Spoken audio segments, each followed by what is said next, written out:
সুপ্রিয় শিক্ষার্থী বন্ধুরা, আশা করি আপনারা সবাই ভালো আছেন। আমি আপনাদের সামনে আরও একটি ভিডিও নিয়ে হাজির হয়েছি। আজকে আমি আলোচনা করব প্রাথমিক বিদ্যালয়ের সহকারী শিক্ষক নিয়োগ পরীক্ষার প্রস্তুতি কৌশল, বিষয় ইংরেজি, অর্থাৎ ইংরেজি বিষয় নিয়ে আমি আপনাদের সামনে আলোচনা করব। এর আগে দেখে নেওয়া যাক বিগত পরীক্ষাগুলোতে, অর্থাৎ প্রাথমিক বিদ্যালয়ের সহকারী শিক্ষক নিয়োগ পরীক্ষায় ইংরেজি থেকে কত মার্কসের প্রশ্ন এসেছে। আমরা দেখেছি যে বিগত প্রশ্ন থেকে আমরা দেখেছি যে কখনো 18টি, কখনো 19টি বা কখনো 20টি প্রশ্ন এসেছে। সেক্ষেত্রে বলা যায় যে ইংরেজি অবশ্যই একটি গুরুত্বপূর্ণ বিষয়।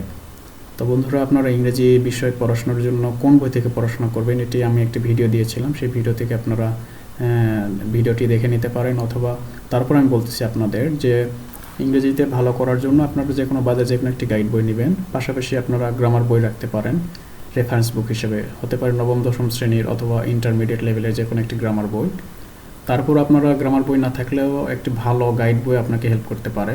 সেক্ষেত্রে গাইড বই থেকে আপনার টপিকস ধরে ধরে বিগত সালের প্রশ্ন প্র্যাকটিস করবেন, আশা রাখি আপনারা ভালো করবেন।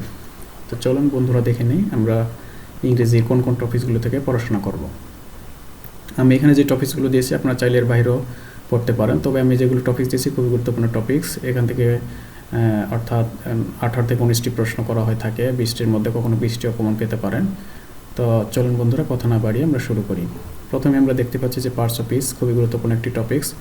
পার্টস অফ স্পিচে বিভিন্ন অ্যাঙ্গেল থেকে প্রশ্ন করা হয়ে থাকে, যেমন identification of parts of speech এইভাবে আসতে পারে, যেমন বিউটিফুল কোন ধরনের পার্টস অফ স্পিচ, অর্থাৎ একটি ওয়ার্ড দেওয়া হলো, বলা হলো যে কোন পার্টস অফ স্পিচ। যেমন আমরা জানি বিউটিফুল হচ্ছে অ্যাডজেক্টিভ, এরকম অন্যান্য ওয়ার্ড দিয়েও বলা মানে চাইতে পারে যেটি কোন ধরনের পার্টস অফ স্পিচ। এরপরে আসছে interchange of parts of speech. যেমন আমরা বিউটিফুল তো অ্যাডজেক্টিভ জানলাম, এটার অনেক সময় ভার্ব ফর্ম চাওয়া হয়, নাউন ফর্ম চাওয়া হয়। এরকম বলা হয় যে what is the verb from the word beautiful. তা বিউটিফুলের ভার্ব ফর্ম কি? তাহলে বিউটিফুল ভার্ব ফর্ম আমরা জানি বিউটিফাই। এইরকম এছাড়া বন্ধুরা এখানে classification of noun, pronoun, verb, adjective, adverb এখান থেকে এভাবে প্রশ্ন এসে থাকে। যেমন বলা হলো যে ক্যাটল কোন ধরনের নাউন বা ক্যাটল কোন প্রকারের নাউন। তাহলে আমরা জানি ক্যাটল হচ্ছে কালেকটিভ নাউন। অনুরূপভাবে প্রোনাউন থেকে প্রশ্ন করা হয়, যেমন my self, our self, her self, your self, এগুলো কোন ধরনের প্রোনাউন বা কোন প্রকারের প্রোনাউন। আমরা জানি রিফ্লেক্সিভ প্রোনাউন। তো বন্ধুরা, এই জন্য আমরা noun, pronoun, verb, adjective, adverb এগুলোর ক্লাসিফিকেশন শিখে রাখবো। এরপর আমরা দেখতে পাচ্ছি যে prefix and suffix. Prefix and suffix মূলত আমরা যে interchange of parts of speech সেই ক্ষেত্রে খুবই কাজে লাগে, এটা একটি গুরুত্বপূর্ণ টপিক্স। এরপর দেখতে পাচ্ছি অ্যাপ্রিভিয়েট প্রিপোজিশন, এটি গুরুত্বপূর্ণ টপিক্স, আপনারা বিগত সালের প্রশ্ন থেকে পড়বেন।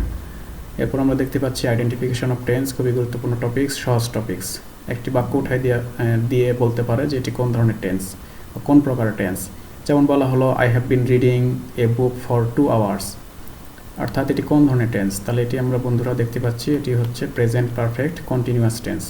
অনুরূপভাবে 12টি টেন্স সম্পর্কে আপনার ধারণা রাখতে হবে।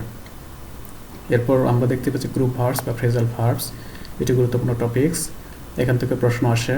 এরপর আমরা দেখতে পাচ্ছি নাম্বার, জেন্ডার, খুবই গুরুত্বপূর্ণ টপিক্স, সহজ টপিক্স, প্রতি বছর এখান থেকে প্রশ্ন করা হয়ে থাকে, আমরা এগুলো পড়ে নেব। এরপর দেখতে পাচ্ছি ভয়েস, এরপর নেরেশন, এই দুইটি টপিক্সে গুরুত্বপূর্ণ টপিক্স, প্রতি বছরই প্রশ্ন করা হয়। এরপর দেখতে পাচ্ছি subject verb agreement, right form of verb, এই দুইটি গুরুত্বপূর্ণ টপিক্স, আমরা যে কোনো গাইড বই থেকে পড়াশোনা করব। এরপর দেখতে পাচ্ছি ভার্বের মধ্যে আমরা বন্ধুরা নন ফাইনাইট ভার্ব অংশটি বেশি ভালো করে পড়ব, যেমন ইনফিনিটিভ পার্টিসিপল, জিরান্ড সম্পর্কে ভালো ধারণা রাখবো, এখান থেকে প্রশ্ন করা হয়ে থাকে। এরপরে সহজ একটি টপিক্স কন্ডিশনাল সেন্টেন্স, খুবই সহজ, এখান থেকে প্রশ্ন এসে থাকে। এরপর একটু জটিল বা কঠিন মনে হতে পারে অনেকের কাছে যে identification of phrase and clause. অনেক সময় ফ্রেজ এবং ক্লজ দেওয়া থাকতে পারে, বলা হয় যে এটি কোন phrase, noun phrase, adjective phrase, adverbial phrase এরকম। এরপর আছে সেন্টেন্স।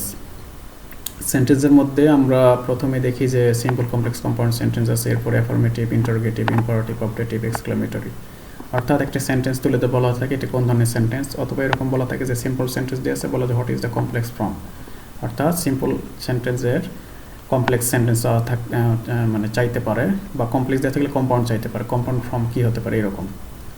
অথবা একটি সেন্টেন্স দেওয়া বলা হলো এটি কোন ধরনের সেন্টেন্স, হয়তো ইম্পারেটিভ হতে পারে বা অবজেক্টিভ, এই ধরনের। এরপর বন্ধুরা আমরা দেখতে পাচ্ছি ট্যাগ কোশ্চেন, খুবই সহজ একটি টপিক্স, এখান থেকে প্রশ্ন এসে থাকে। এরপর খুবই গুরুত্বপূর্ণ টপিক্স কারেকশন, প্রতি বছর প্রশ্ন এসে থাকে। এরপর দেখতে পাচ্ছি সিনোনিম অ্যান্ড অ্যান্টোনিম, খুবই গুরুত্বপূর্ণ টপিক্স।